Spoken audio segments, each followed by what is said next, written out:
தந்தை மகன் தூய ஆவியாரின் பெயராலே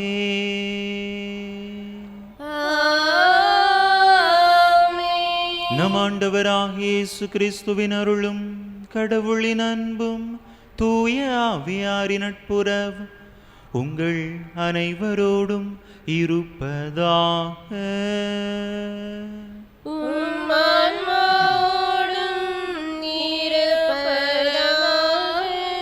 இயேசுவில் அன்பார்ந்த சகோதர சகோதரிகளே, தவ காலத்தின் 5ஆம் வார வெள்ளிக்கிழமையிலே இருக்கின்றோம். இயேசுவினுடைய பாடுகளை நெருங்கி கொண்டிருக்கக்கூடிய இந்த நாளில் தாமே மீண்டுமாக நம்மையே இறை கரத்திலே ஒப்பு கொடுப்போம்.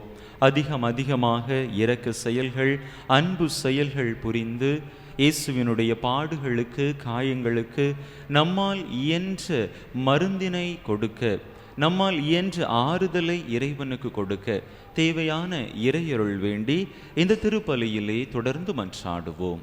தகுதியான விதத்தில் இந்த பலியை ஒப்பு கொடுக்க தடையாக இருக்கக்கூடிய நம்முடைய பாவங்கள், குற்றங்கள், குறைகள், பலவீனங்கள் அனைத்தையும் நினைத்து பார்த்து இறைவனிடத்திலே மன்னிப்பு வேண்டுவோம்.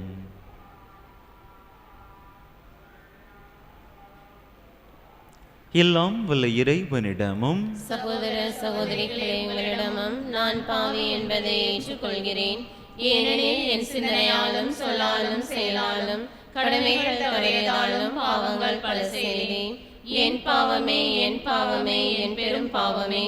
ஆகையால் எப்பொழுதும் கன்னியான புனித மரியாளையும் வானதுதர் புனிதர் அனைவரையும் சகோதர சகோதரிகளை உங்களையும் நம் தேவனாகிய ஆண்டவரிடம் எனக்காக வேண்டிக் கொள்ள மன்றாடுகிறேன். எல்லாம் வல்ல இறைவன் நம்மீது இரக்கம் வைத்து நம் பாவங்களை எல்லாம் மன்னித்து நம்மை நிலை வாழ்வுக்கு அழைத்து செல்வாராக. ஆமென்.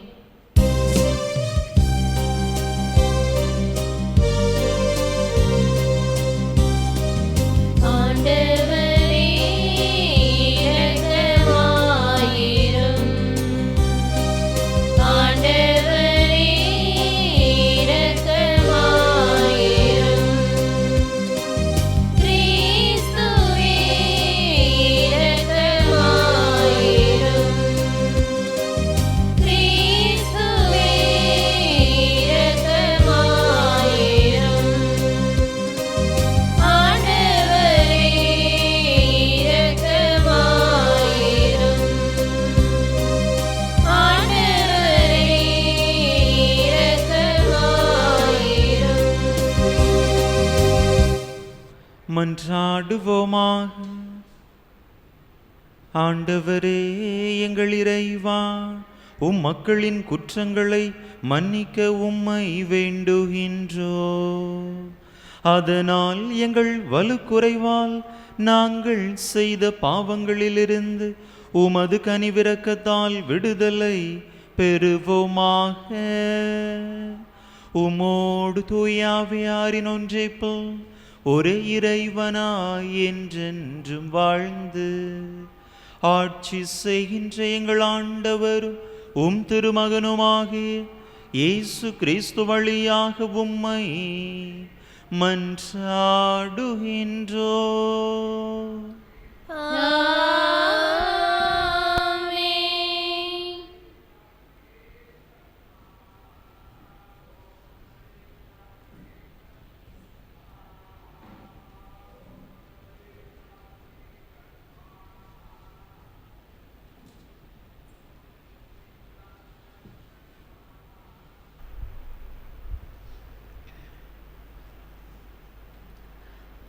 ஆண்டவர் வலிமை வாய்ந்த வீரரை போல என்னோடு இருக்கின்றார். இறைவாக்கினர் எரேமியா நூலிலிருந்து வாசகம். அதிகாரம் 20, இறைவசனங்கள் 10 முதல் 13 முடிய. அந்நாட்களில் எரேமியா கூறியது: சுற்றிலும் ஒரே திகில் என்று பலரும் பேசிக்கொள்கின்றார்கள். பழி சுமத்துங்கள், வாருங்கள், அவன் மேல் பழி சுமத்துவோம் என்கிறார்கள். என் நண்பர்கள் கூட என் வீழ்ச்சிக்காக காத்திருக்கிறார்கள். ஒருவேளை அவன் மயங்கி விடுவான், நாம் அவன் மேல் வெற்றி கொண்டு அவனை பழி தீர்த்து கொள்ளலாம் என்கிறார்கள்.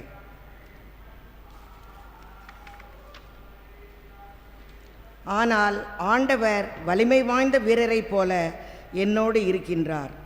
எனவே என்னை துன்புறுத்துவோர் இடறி விழுவர், அவர்கள் வெற்றி கொள்ள மாட்டார்கள்.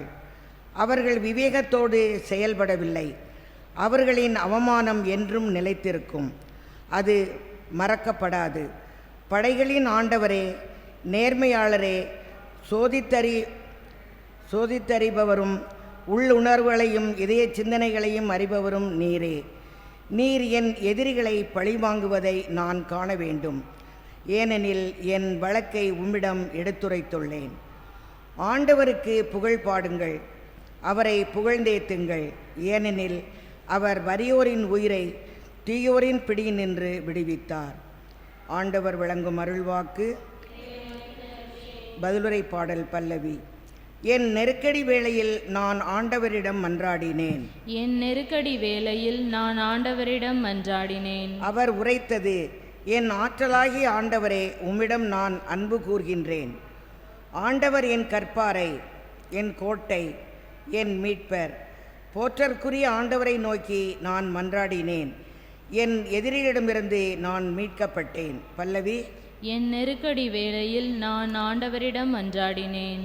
சாவின் கயிறுகள் என்னை இருக்கின, அழிவின் சுழல்கள் என்னை மூழ்கடித்தன.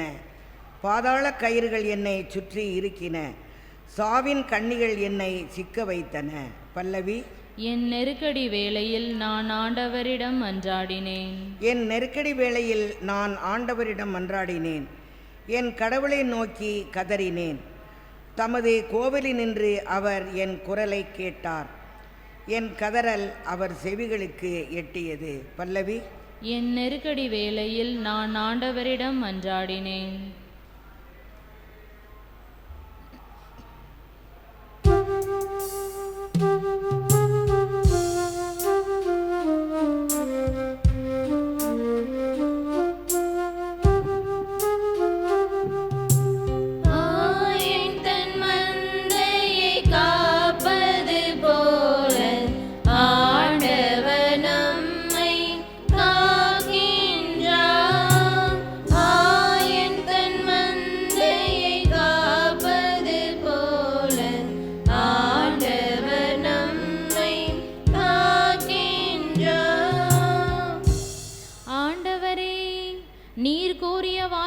வாழ்வு தரும் ஆவியை கொடுக்கின்றன, நிலை வாழ்வும் அளிக்கின்றன.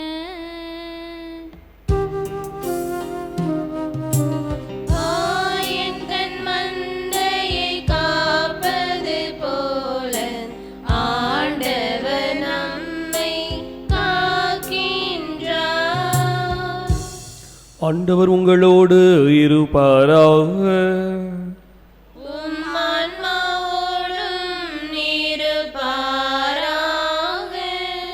யோவான் எழுதிய தூய நற்செய்தியிலிருந்து வாசகம்.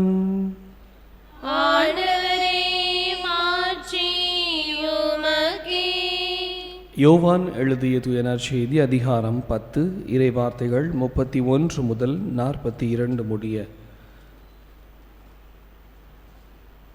அதிகாரம் 10 இறைவார்த்தைகள் 31 முதல் 42 முடிய. அக்காலத்தில் இயேசுவின் மேல் ஏறிய யூதர்கள் மீண்டும் கற்களை எடுத்தனர். இயேசு அவர்களை பார்த்து, தந்தையின் சொற்படி பல நற்செயல்களை உங்கள் முன் செய்து காட்டியிருக்கிறேன். அவற்றுள் எச்செயலுக்காக என்மேல் கல் எறிய பார்க்கிறீர்கள் என்று கேட்டார்.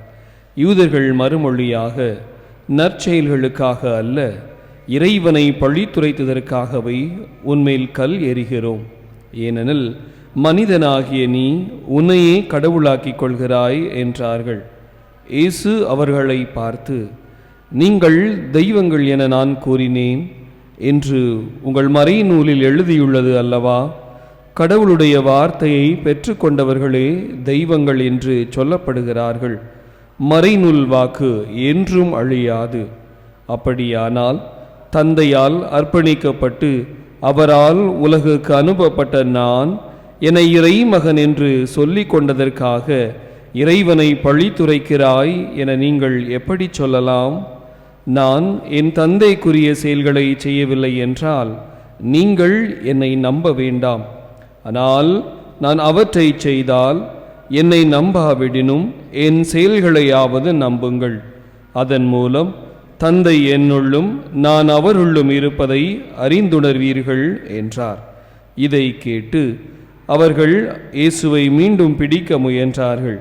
ஆனால் அவர்கள் கையில் அகப்படாமல் இயேசு அங்கிருந்து சென்றார். யோர்தானுக்கு அப்பால் யோவான் முதலில் திருமுழுக்கு கொடுத்து கொண்டிருந்த இடத்திற்கு இயேசு மீண்டும் சென்று அங்கு தங்கினார். பலர் இயேசுவிடம் வந்தனர். அவர்கள் யோவான் அரும் அடையாளங்கள் எதையும் செய்யவில்லை, ஆனால் அவர் இவரை பற்றி சொன்னதையெல்லாம் உண்மையாயிற்று என பேசிக்கொண்டார்கள். அங்கே பலர் இயேசுவிடம் நம்பிக்கை கொண்டனர்.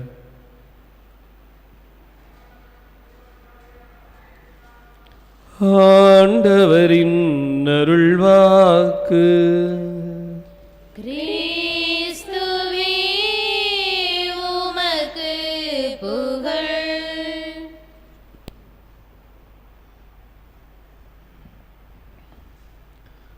பின்னோக்கி செல்வது என்பது முன்னோக்கி துணிச்சலோடு பாய்வதற்கு.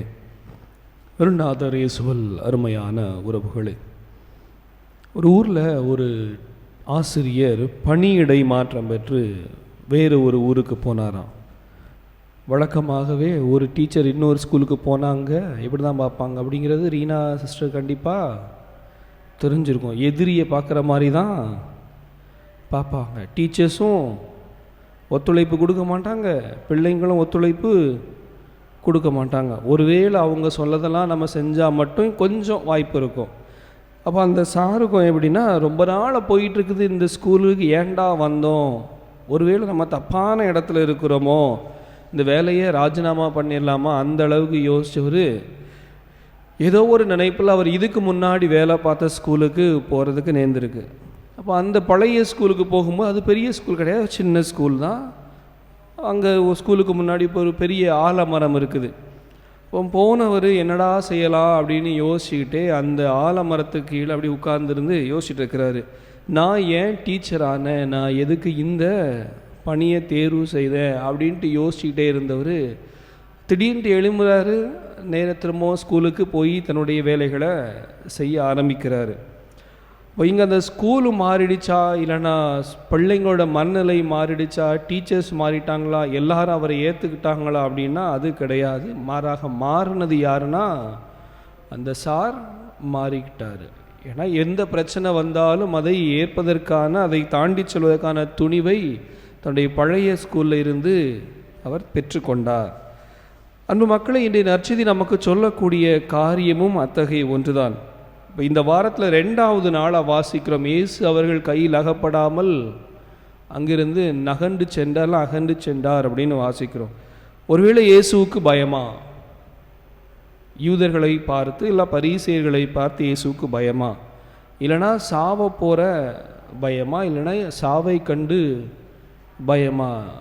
நிச்சயமாக நம்மளாக இப்போ நானாக இருந்தேன் அப்படின்னா, யாராவது 4 பேர் நம்மளை சொல்கிறாங்க அப்படின்னா அங்கேருந்து விலகி போகிறது எதுக்கு அப்படின்னா பயத்தில் தான் விலகி போவோம். இப்போ இயேசுவை பார்த்து பயமா அப்படிங்கிற கேள்வி நம்ம எவ்வளோ தான் கேட்டாலும் சொல்லக்கூடிய பதில் என்பதே ஒன்றே ஒன்று தான், இல்லை, நிச்சயமாக இயேசுவுக்கு பயம் என்பதே கிடையாது. இப்போ எதனால இயேசு அங்கேருந்து விலகி சென்றார் அப்படின்ட்டு இருக்குது அப்படின்ட்டு பார்த்தோம் அப்படின்னா, இப்போ சாக போகிற தேதி எப்படி சாக போகிறோம் அப்படின்னு தெரிஞ்சால் மனசு ரொம்ப அமைதியாக இருக்குமா என்ன? படபடக்கம் அப்படிதானா?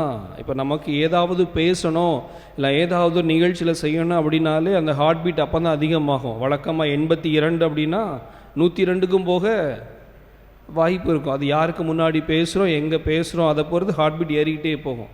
இப்போ இயேசு தான் கடவுளாக இருந்தாலும் அவர் இறைமகன், பாவம் தவிர மற்ற அனைத்திலும் மனிதனை போலத்தான் வாழ்ந்தார் இயேசு. அப்போ அந்த ஒரு சூழலை தான் எப்படி சாக போகிறேன், என்னைக்கு சாக போகிறேன் எல்லாம் தெரிந்திருக்குது.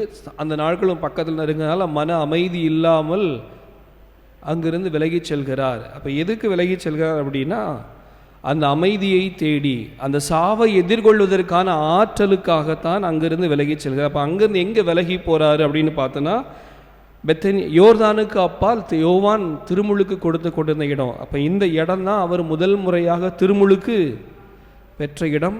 அந்த இடத்துல தான் முதல் முறையாக தந்தை கடவுளை அனுபவித்த இடம், அதாவது அப்பா அனுபவம் பெற்ற இடம், இறைவனால் முழுமையாக ஆட்கொள்ளப்பட்ட இடம், தன்னுடைய பணி வாழ்விற்கான ஆற்றலை பெற்ற இடமும் அதுதான். அப்போ அந்த இடத்திற்கு எதற்கு போகிறார் அப்படின்னா, தன்னுடைய தொடக்க கால அனுபவத்தை மீண்டுமாக பெற்றுக்கொள்வதற்காக. மற்ற இடங்கள் எல்லாம் வாசிச்சோம் அப்படின்னா அதிகாலை வேளையில் தனிமையான இடத்துக்கு சென்று இயேசு ஜெபித்தார் அப்படின்னு தான் இருக்குமே தவிர, இந்த சாவுக்கு முன்பாக வரக்கூடிய பகுதிகள் மட்டும்தான், குறிப்பாக இந்த பகுதியில் மட்டும்தான் யோர்தானுக்கு அப்பால் யோவான் திருமுழுக்கு கொடுத்த இடத்திற்கு சென்று சில நாட்கள் தங்கினார் அப்படின்ட்டு இருக்கும். ஆக இயேசு பின்னால் அங்கிருந்து விலகிச் செல்கிறார் அப்படின்னு சொல்லக்கூடியது தனக்கு முன்பாக இருக்கக்கூடிய சாவை எதிர்கொள்வதற்கான ஆற்றலை பெறுவதற்கு சென்றவராக இருக்கின்றார். தன்னுடைய மூலத்தை தேடி சென்றவராக, தன்னுடைய அப்பா அனுபவத்தை புதுப்பிக்க சென்றவராக இருக்கின்றார் நம்முடைய ஆண்டவர்.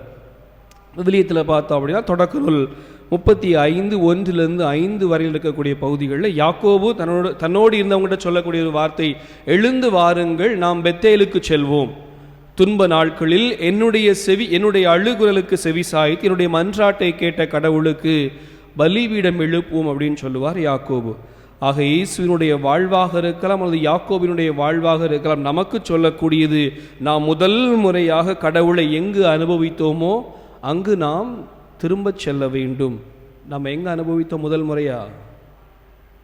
சொந்த ஊரில் ஒரு கோயில் இருந்திருக்கோம் தெரியுமில்ல. சொந்த ஊர் கோயிலுக்கு நம்ம எந்த அளவுக்கு விசுவாசத்தோட போவோம். இப்போ வெளியூர்களில் வேலை பார்க்குறவங்கள்ட்ட கேட்டிங்கன்னா அதை சொல்லுவாங்க.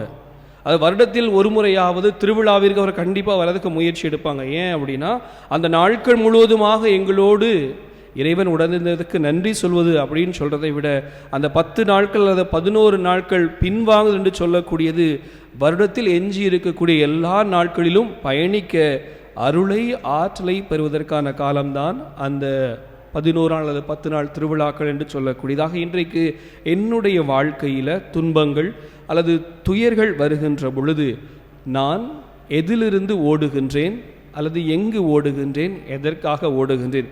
இயேசுவும் துயர்கள் வருகின்ற பொழுது விலகி சென்றார், தந்தையிடம் சென்றார், தனிமையான இடத்திற்கு சென்றார். இவை அனைத்துமே இறைவனை அனுபவித்த இடங்கள்.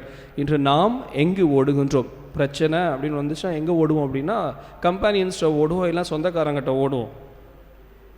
எதுக்காக ஓடுவோம் அப்படின்னா அட்வைஸுக்காக ஓடுவோம். ஆனால் இன்றைய இறை வார்த்தை சொல்லக்கூடியது, வாழ்க்கையில் துயர்கள் சவால்கள் வருகின்ற பொழுது நாம் முதல் முறையாக இறைவனை அனுபவித்த இடம் அல்லது இறை அனுபவம் பெற்ற இடத்திற்கு திரும்புகின்றோமா? அங்குதான் நம்முடைய வாழ்விற்கு அல்லது எதிர்கொள்ளும் சவால்களுக்கு ஏற்ற ஆற்றலை பெற முடியும் என்பதை உள்ளத்தில் நிறுத்துவோம். எனவே நம்முடைய மூலத்திற்கு, இறைவனை அனுபவித்த இடத்திற்கு திரும்புவோம். அதற்கான அருளுக்காக இந்த பலியில் மன்றாடுவோம்.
சகோதர சகோதரிகளே, என்னுடைய இதுவும் உங்களுடைய இதுமான இப்பலி எல்லாம் வல்ல தந்தையாய் இறைவனுக்கு ஏற்றதாகும்படி மன்றாடுங்கள். ஆண்டவர் தமது திருப்பெயரின் புகழ்ச்சிக்காகவும் ஆட்சிக்காகவும் நமது நன்மைக்காகவும் புனித திரு அவை அனைத்து நலன்களுக்காகவும் உமது கையிலிருந்து இப்பலியை ஏற்றுக்கொள்வாராக. இரக்கமுள்ள இறைவா, எங்களுக்கு அருள் புரிய உம்மை வேண்டுகின்றோ. அதனால் உமக்கு ஏற்றவாறு என்றும் உம் பலிபீடங்களில் பணிபுரியும் தகுதி பெற்று அவற்றில் முடிவில்லாமல் பங்கேற்பதால் மீட்க பெறுவோமாக. எங்கள் ஆண்டவராகிய கிறிஸ்து வழியாக உம்மை மன்றாடுகின்றோ.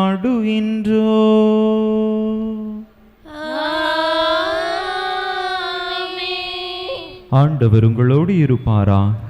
உம் ஆன்மாவோடும் இருப்பாராக. இதயங்களை மேலே எழுப்புங்கள். ஆண்டவரிடம் எழுப்பியுள்ளோம். நம் இறைவனாகிய ஆண்டவருக்கு நன்றி கூறுவோம். அதுவே தகுதியும் நீதியும் ஆனது. ஆண்டவரே, தூயவரான தந்தையே, என்றும் உள்ள எல்லாம் வல்ல இறைவா, எந்நாளும் எவ்விடத்திலும் நாங்கள் உமக்கு நன்றி செலுத்துவது மெய்யாகவே தகுதியும் நீதியுமாகும். எங்கள் கடமையும் மீட்புக்குரிய செயலுமாகும்.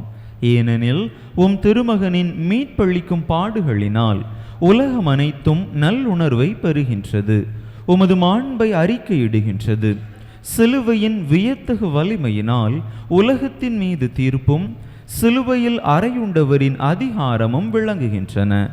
ஆகவே ஆண்டவரே, வானதூதர் புனிதர் அனைவரோடும் நாங்கள் சேர்ந்து உம்மை அறிக்கையிட்டு அக்களிப்புடன் பாடுவதாவது:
ஆண்டவரே, நேர்மையாகவே தூயவர், தூய்மை அனைத்துக்கும் ஊற்று. ஆகவே உம்முடைய ஆவியை பொழிந்து இக்காணிக்கைகளை தூய்மைப்படுத்த உம்மை வேண்டுகின்றோம். இவ்வாறு எங்கள் ஆண்டவர் இயேசு கிறிஸ்துவின் உடலும் இரத்தமுமாக எங்களுக்கு இவை மாறுவனவாக. அவர் பாடுபட உளம் கனிந்து தம்மை கையளித்த போது அப்பத்தை எடுத்து நன்றி செலுத்தி அதை பிட்டு தம் சீடர்களுக்கு அளித்து அவர் கூறியதாவது: அனைவரும் இதிலிருந்து பெற்று உண்ணுங்கள், ஏனெனில் இது உங்களுக்காக கையளிக்கப்படும் என் உடல்.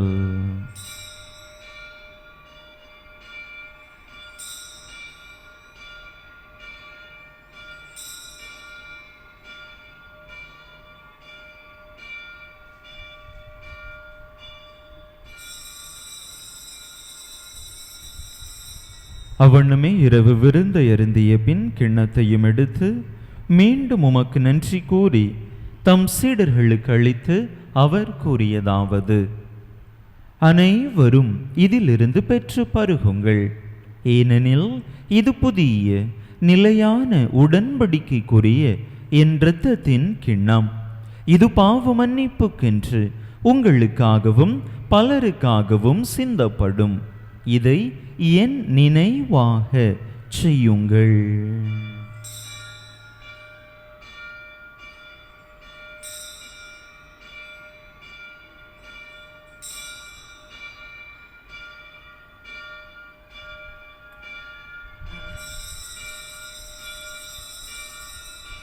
நம்பிக்கையின் மறைபொருள்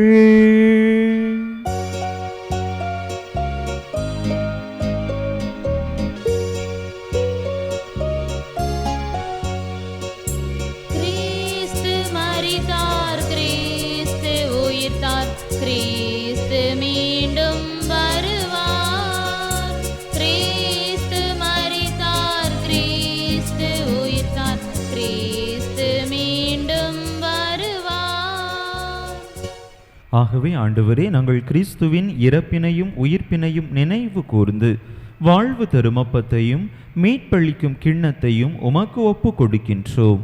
உம் திருமுன்னின்று உமக்கு ஊழியம் புரிய தகுந்தவர்கள் என எங்களை ஏற்றுக்கொண்டீர். எனவே உமக்கு நன்றி செலுத்துகின்றோம். மேலும் கிறிஸ்துவின் உடலிலும் இரத்தத்திலும் பங்கு கொள்ளும் எங்களை தூய ஆவியார் ஒன்று சேர்க்க வேண்டுமென உமை தாழ்மையுடன் மன்றாடுகின்றோம். ஆண்டவரே, உலகெங்கும் பரவியிருக்கும் அது திரு அவை நினைவு கூர்ந்தருளும். எங்கள் திருத்தந்தை லியோ, எங்கள் ஆயர் ஸ்டீஃபன், எல்லா திருநிலையினராகிய அனைவருடனும் உமது திரு அவை அன்பில் நிறைவு பெறச் செய்திருளும். ஆண்டவரே, உயிர் தெழும் எதிர்நோக்கோடு துயில் கொள்ளும் எங்கள் ஊற்றார் உறவுகள், குடும்பங்களிலே மரித்தவர்கள், யாரும் நினையாத ஆன்மாக்கள் என அனைவரையும் உமது இரக்கத்தோடு நினைவு கூர்ந்து உமது திருமுக ஒளியினுள் ஏற்றருளும். எங்கள் அனைவர் மீதும் இரக்கமாயிரும். கடவுளின் கன்னி தாயும் எங்கள் பாதுகாவலியுமான புனித ஜெபமாலை அன்னை, அவருடைய கணவரான புனித சூசையப்பர், எங்கள் ஞான தகப்பன் சவேரியார், குழந்தை இயேசுவின் தரசம்மாள், புனித திருத்தூதர்கள், இவ்வுலகிலும் குகந்தவராய் வாழ்ந்தோராகிய அனைத்து புனிதருடனும் நாங்கள் நிலைவாழ்வில் பங்கு கொள்ளும் தகுதி பெற்று உம் திருமகன் இயேசு கிறிஸ்து வழியாக உமை புகழ்ந்தேத்து வரமருள உமை மன்றாடுகின்றோம்.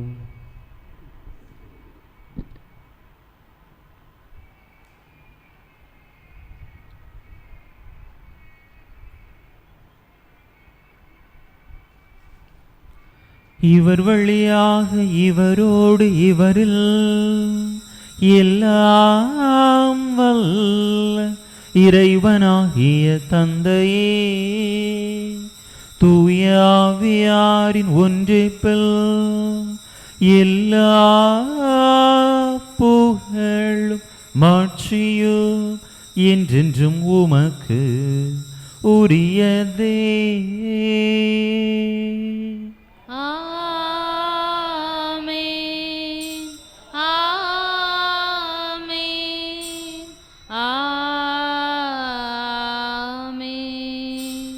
மீட்பரின் கட்டளையால் கற்பிக்கப்பட்டு இறை படிப்பினையால் பயிற்சி பெற்ற நாம் துணிந்து சொல்லுவோம். விண்ணுலகில் இருக்கிற எங்கள் தந்தையே, உமது பெயர் தூயது என போற்ற பெறுக. உமது ஆட்சி வருக. உமது திருவுளம் விண்ணுலகில் நிறைவேறுவது போல மண்ணுலகிலும் நிறைவேறுக. எங்கள் அன்றாட உணவை இன்று எங்களுக்கு தாரும். எங்களுக்கு எதிராக குற்றம் செய்வோரை நாங்கள் மன்னிப்பது போல எங்கள் குற்றங்களை மன்னியும். எங்களை சோதனைக்கு உட்படுத்தாதேயும், தீமையிலிருந்து எங்களை விடுவித்தருளும். ஆண்டவரே, தீமை அனைத்திலிருந்தும் எங்களை விடுவித்து எங்கள் வாழ்நாளில் அமைதியை கனிவுடன் அருள உமை மன்றாடுகின்றோம். உமது இரக்கத்தின் உதவியால் நாங்கள் பாவத்திலிருந்து எப்போதும் விடுதலை பெற்று யாதொரு கலக்கமுமின்றி நலமாய் இருப்போமாக. நாங்கள் எதிர்நோக்கி இருக்கும் பேரின்பத்துக்காகவும் எமீட்பராகிய இயேசு கிறிஸ்துவின் வருகைக்காகவும் காத்திருக்கின்றோம்.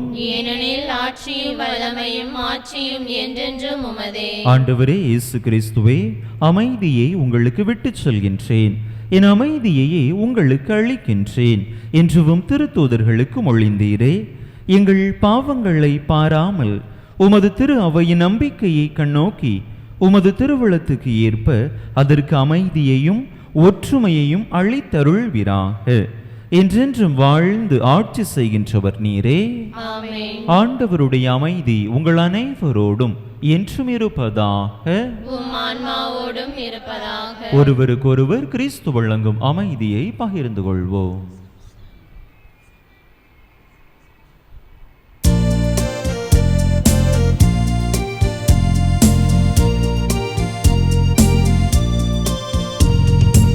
உலகின் பாவம் போக்கும்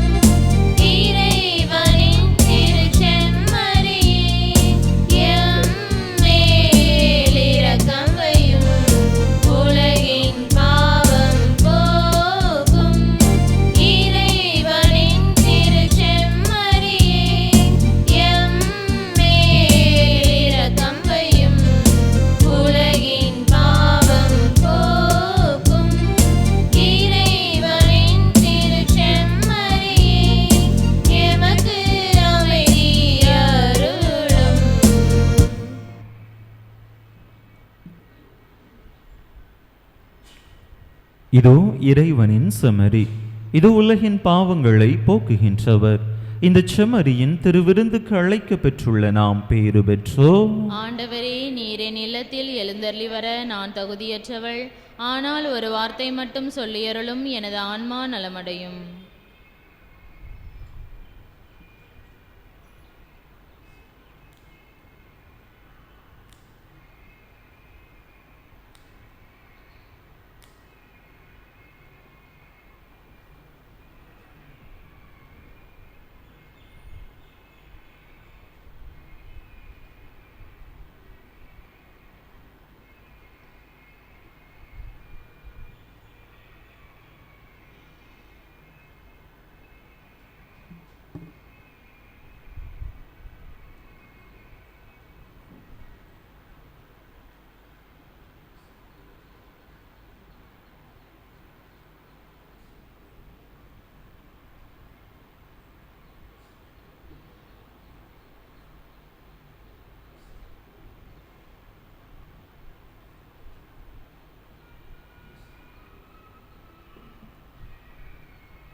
மக்களே, இன்று மாலை 6:30 மணிக்கு நம்முடைய ஆலயத்தில் வைத்து ஜெபமாலையும் தொடர்ந்து திருச்சிலுவை பாதையும் நடைபெறும். மன்றாடுவோமாக. ஆண்டவரே, நாங்கள் பெற்றுக்கொண்ட உமது பலியின் நிலையான பாதுகாப்பு எங்களை என்றும் கைவிடாதிருப்பதாக. எங்களிடமிருந்து தீமை அனைத்தையும் அது என்றென்றும் அகற்றுவதாக. எங்கள் ஆண்டவராகிய கிறிஸ்து வழியாக உம்மை மன்றாடுகின்றோம்.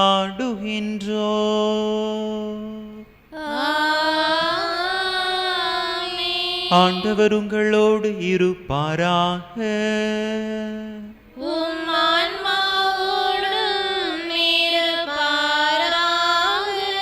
எல்லாம் வல்ல இறைவன் தந்தை மகன் தூயாவியார் உங்களுக்கு ஆசி வழங்குவாராக.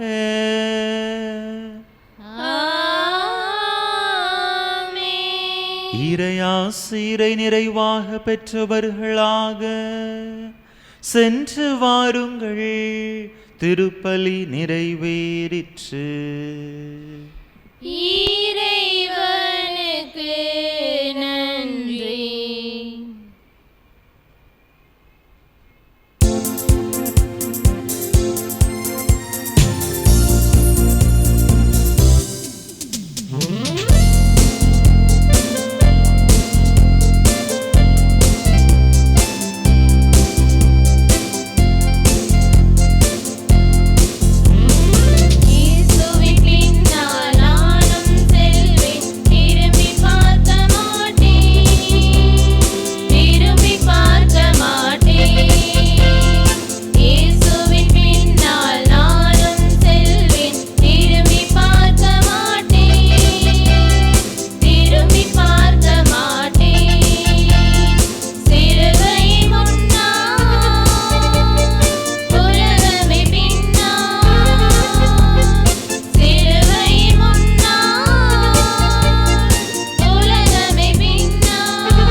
திருப்பலியை நிறைவேற்றிய தந்தையர்களின் ஆன்ம நலனுக்காகவும் உடல் உள்ள நலனுக்காகவும் அருள் சகோதரிகளின் உடல் உள்ள நலனுக்காகவும் அவர்களது பணி சிறக்கவும் திருப்பலியில் பங்கேற்ற அனைவரின் குடும்ப நலனுக்காகவும் பிள்ளைகளின் நற்படிப்பிற்காகவும் வேண்டிக் கொள்வோம்.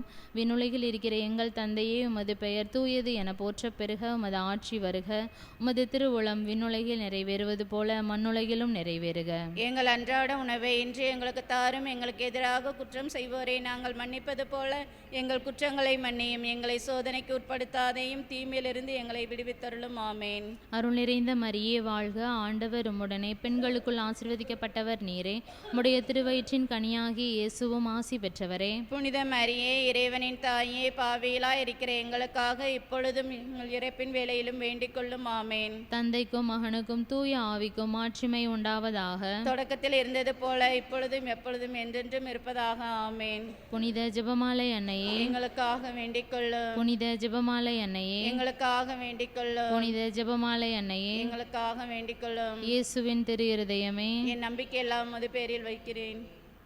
நிலையான புகழுக்குரிய தூய இறை நற்கருணைக்கு எல்லா காலமும் ஆராதனையும் புகழும் போற்றியும் மாட்சிமையும் உண்டாக கடவது. தந்தை மகன் தூய ஆவியாரின் பெயராலே ஆமேன்.